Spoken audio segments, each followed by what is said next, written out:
संजय राऊत म्हणतात की ठाकरे सरकार येणार आहे. असं आहे की महायुतीचं सरकार येणार, मुख्यमंत्री महाआघाडीचं सरकार येणार आणि बनणार मुख्यमंत्री तो महाविकास आघाडीचाच बनणार आहे. त्यामुळे आता असं आहे की त्यांनी काय म्हणावं किंवा आमच्या कार्यकर्त्यांनी काय म्हणावं याला महत्व नाही. आम्ही ज्यावेळेस तिघं एकत्र बसतो त्यावेळेस आम्ही ठरवतो की नेमकं काय घडणार आहे. पण संजय राऊत पुढे असे बोलले की काँग्रेसचा चेहरा असेल तर त्यांनी सांगावं, लोकप्रिय चेहरा सांगावा. का बरं काँग्रेस असं असं का म्हटले हे माहीत नाही. आमच्याजवळ चेहरे आहेत, काँग्रेसची ताकद आहे आणि वस्तुस्थिती आहे. त्यामुळे तसं म्हटले की नाही हे मला माहित नाही. कदाचित ते असं बोलले असतील असं मला वाटत नाही. साहेब, लाडक्या बहीण योजनेसाठी इतर जे डीपीडीसीचे फंड आहेत ते थांबवून ठेवले असा आरोप केला ते. सगळेच फंड थांबवले गेलेले आहेत. एवढंच नाही तर संजय निराधार योजना जी आहे, जिथं निराधारांचं असतं, श्रावणबाळ योजना आहे, गरीब पूर्णपणे थकलेल्या लोकांसाठी ते असतं, त्यांच्या सुद्धा जिथं थांबवले गेले तिथं बाकीच्यांचा काय विषय. अजित पवार महाविकास आघाडीमध्ये असतील तर मुख्यमंत्री झाला असतील असं जयंत पाटील म्हणतात. ती कल्पना त्या विचार ते जयंत पाटलांचे आहेत. ते का मांडले त्यांनी ते त्यांनाच विचारावं लागेल. साहेब, कोरेगावचे शिवसेनेचे आमदार महेश शिंदे यांनी लाडकी बहीण योजनेवर या व्यक्तीला दम भरलाय. कारण की त्यानं ग्रुपवर असं म्हटलं होतं, व्हॉट्सअप ग्रुपवर, की आम्हाला नको तुमचे 1500 रुपये, आम्हाला मराठा आरक्षण द्या.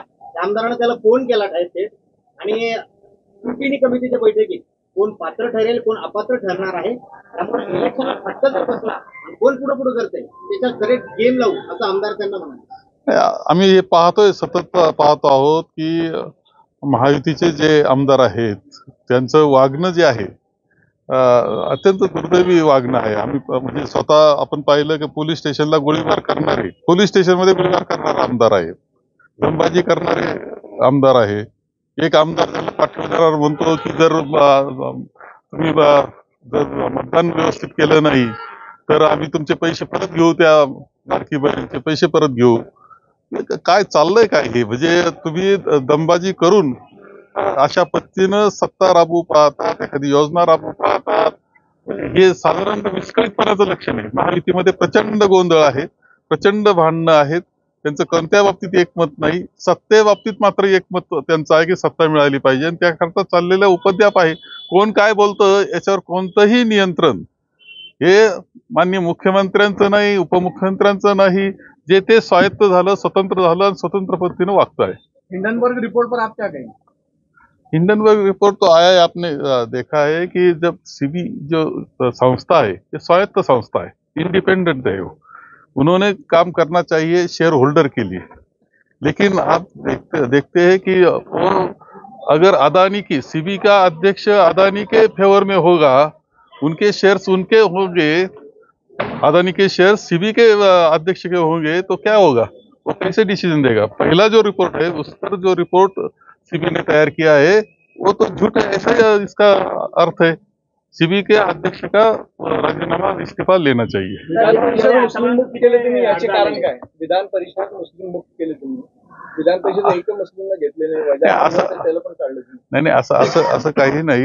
याच्यामध्ये जो निर्णय आहे, विशेषतः राजीव सातव यांच्या त्या धर्मपत्नी आहेत.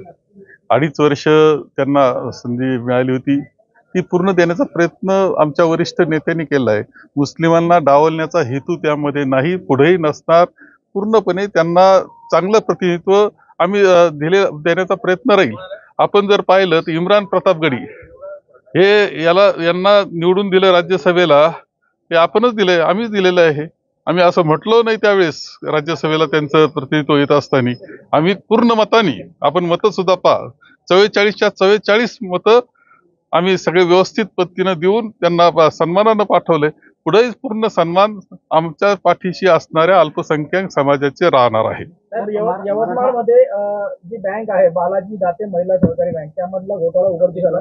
तब्बल 242 कोटीचा घोटाळा आहे आणि 206 लोकांवर यामध्ये गुन्हे दाखल झालेले आहेत. बीजेपीची बँक सांगितलं ही पतसंस्था ही खूप चांगली चळवळ आहे, जिच्यामध्ये खरं म्हणजे सरकारला काहीच करावं लागत नाही. लोक आपले पैसे टाकतात आणि पुन्हा व्यवस्थित पद्धतीने कर्जदारांना देऊन त्याचे उद्योग व्यवसाय प्रपंचाला उपयोग येत असतात. ही वस्तुस्थिती आहे. ती वापरली कशी हा महत्वाचा भाग आहे. दुर्दैवानं अशी स्थिती खूप ठिकाणी दिसते की इतकी मोठी चळवळीला काळिंबा फासणारे अनेक ठिकाणी दिसत आहेत. त्यांच्यावर कडक अशा कारवाया झाल्या पाहिजे आणि ही बेशिस्त कुठेही झाली नाही पाहिजे.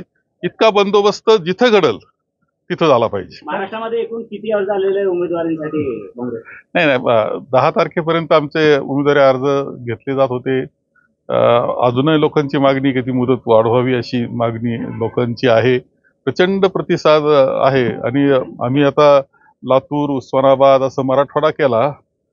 इतके उमेदवारांची संख्या मोठी आहे, उत्साहानं लोक येत आहेत आणि म्हणजे ते आकडा हा किती असू शकतो हे आता खरं म्हणजे प्रदेश काँग्रेसच सांगू शकते. मराठा आरक्षणाचा असलेला सुटावा यासाठी सर्वपक्षीय बैठक बोलावी मुख्यमंत्र्यांनी असं शरद पवार म्हणतात, कारण त्या बैठकीला जरांगे आणि भुजबळांना बोलावं असं म्हणतात. नाही ठीक आहे, माननीय पवार साहेब सर्वांचेच मार्गदर्शक आहे. जरी पक्ष हे असलं त्या पलीकडे जाऊन सुद्धा राजकारणामध्ये पक्षाच्या विरोधातही ते अनेक वेळा राजकारणामध्ये भाग घेत असतात.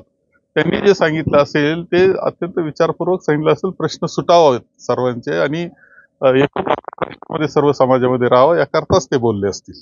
अजित पवार म्हणतात की घड्याळ, धनुष्यबाण आणि कमळासमोरचं बटन दाबा योजना बंद पडणार नाही आणि रवी राणा म्हणतात की आशीर्वाद नाही दिले तर 1500 परत देऊ. नाही, आपण पाहत आहेत की लाडकी बहिणा जी त्यांची योजना आहे ती खरं म्हणजे सत्ता त्यांना लाडकी आहे, बहिणा लाडकी नाही हे सिद्ध करणाऱ्या अनेक गोष्टी घडताना दिसत आहेत. ते दमबाजी करून सांगतायत का बटन इकडे दाबा. खरं म्हणजे हा जो हे सुद्धा योग्य बिलकुल नाही. आचारसंहितेचा भंग जरी आज निवडणूक नसली तरी तुम्ही कोणती योजना मताच्या दृष्टीनं ज्या पद्धतीने आणता आहात आणि त्याचा दम देऊन सांगतात, त्या धाक बसवतात, दहशत निर्माण करता आहात, हे तुमचं पूर्णपणे सत्तेकरता चाललेली केविलवाणी धडपड आहे हे लक्षात येत आहे. अनेक उदाहरणं दिसत आहेत, अनेक उदाहरणं रोज येत आहेत. निवडणूक आयोगाला तक्रार करणार का? आज तक्रार तर करावीच लागणार आहे त्याच्या बाबतीत. जरी निवडणूक नसली तरी एकंदर त्यांचे वक्तव्य हे पूर्णपणे मतदारावर प्रभाव करणारे आहेत आणि तेवढ्या करता फक्त योजना घेतली असेल तर ते त्या पूर्ण आम्ही निवडणूक आयोगाला सांगू. राष्ट्रवादी कोणाची यावर आज सुप्रीम कोर्टावर निकाल येतोय, काय आपलं अपेक्षा आहे, काय निकाल आला? खरं म्हणजे जनतेनं तर निर्णय दिलेला आहे राष्ट्रवादी कोणाची, तोच निकाल मागत होते माननीय पवार साहेब. त्या पद्धतीने निर्णय दिलेलाच आहे. आता कोर्टातून काय येतं हे पाहायचं. बुलढाण्याच्या आमदाराचा पत्रकार परिषदेमध्ये उल्लेख करण्यात आला आपल्याकडून. बुलढाण्यातल्या आमदारांनी केलेला विकास आपल्याला खटकला की आपल्या उमेदवाराला जे करता आलं नाही ते त्यांनी करून दाखवलं. एक लक्षात घ्या, विकास कशाला म्हणायचं?